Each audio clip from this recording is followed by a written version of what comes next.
What if I told you that the Black Death, the deadliest pandemic in recorded history, was indeed just a work of rats and fleas, as we've been taught?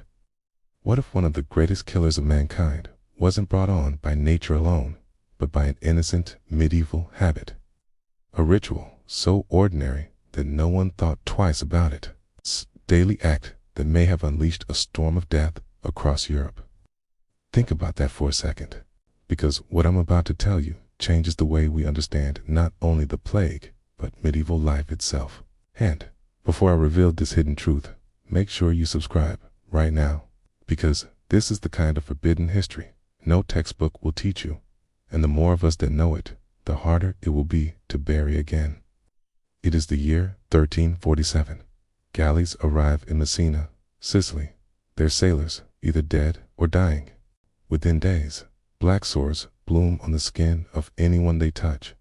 Panic spreads faster than sickness. Cities fall silent before the cries of the dying and the tolling of church bells. In just a few short years, nearly half of Europe will be gone, whole villages erased, monasteries emptied, families wiped from existence. We're told the cause was simple: rats carrying fleas, fleas carrying Yersinia pestis, the bacterium behind the plague. But this explanation, while comforting in its neatness, is incomplete. It ignores something far stranger. Hidden in monastic records, city ordinances, and even archaeological evidence is a chilling reality. The plague was accelerated, not just by vermin, but by the very way medieval people lived. Imagine a medieval home, small, smoky, dim, a single bed of straw in the corner. The entire family, parents, children, sometimes even neighbors, piled together in the same bedding. Privacy was unknown. Space was scarce. In noble houses, servants sometimes slept at the foot of their masters' beds. In monasteries, brothers shared cots or swapped garments and blankets. This was no act of negligence, it was survival. Fabric was expensive. Wool was treasured. Linen scarce. Clothes were worn until they literally rotted off the body. So they were passed along from parent to child, brother to brother, master to servant. But these shared beds and shared garments were alive.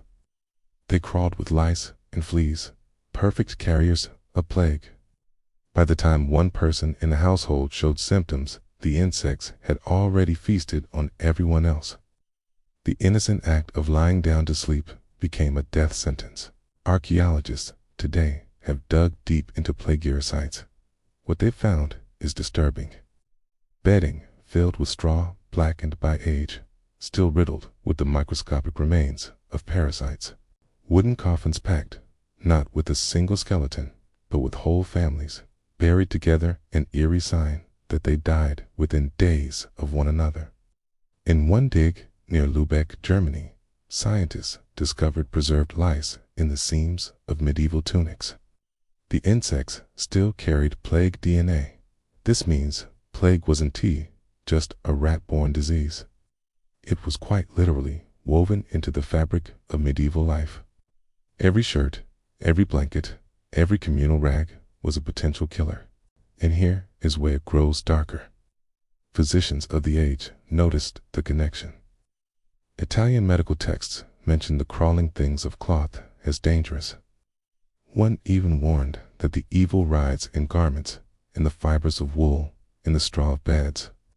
Yet these manuscripts were quietly suppressed, so physicians who wrote too plainly about filth and fleas died mysteriously, or their works vanished from records.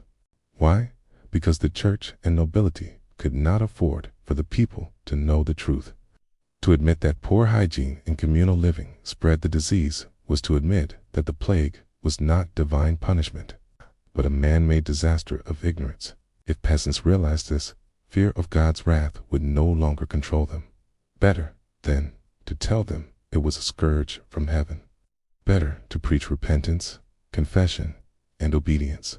And yet, communal bedding was not the only habit that spread death. There were other rituals, stranger still, that turned homes into coffins.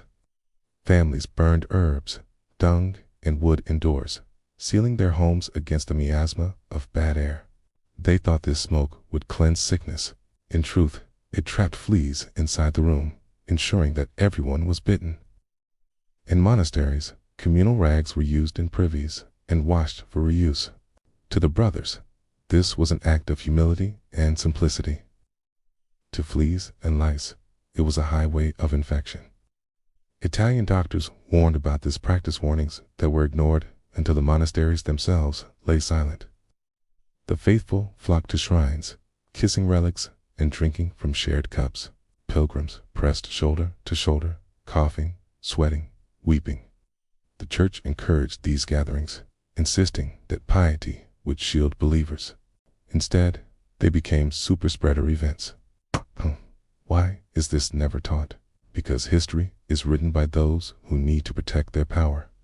The chronicles that survived were often penned by monks who framed the plague as divine punishment. Tales about filth, lice, or shared bedding were trimmed away. Whole sections of civic records in Florence and Avignon were destroyed, records that may have shown authorities knew exactly how disease spread. Even later historians preferred the simpler story: rats, fleas, and fate. It was neater, less damning, less human. To say otherwise is to admit that millions died not only because of nature, but because of choices, habits, and silence. And yet, hints survive. French poet ridiculed nobles who wore silk upon sores, spreading death with vanity.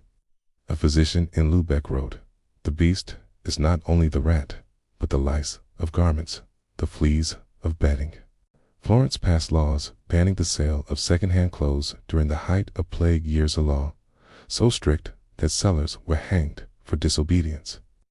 Why such fear of clothing, unless it was known to kill?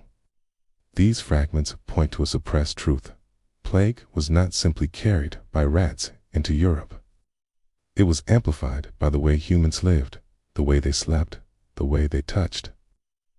The very closeness that kept them warm in the cold also brought them to the grave. So what does this mean for us today? It means that history is not just a story of events. It's a story of what is hidden.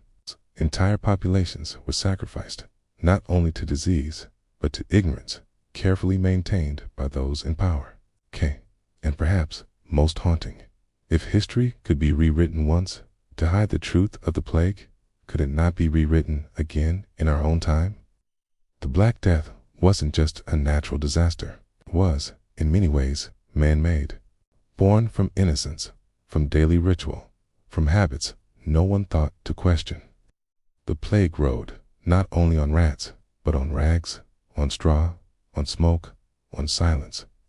So the next time you hear the neat, tidy story of the Black Death, remember what was erased: the medieval habit that accidentally spread death.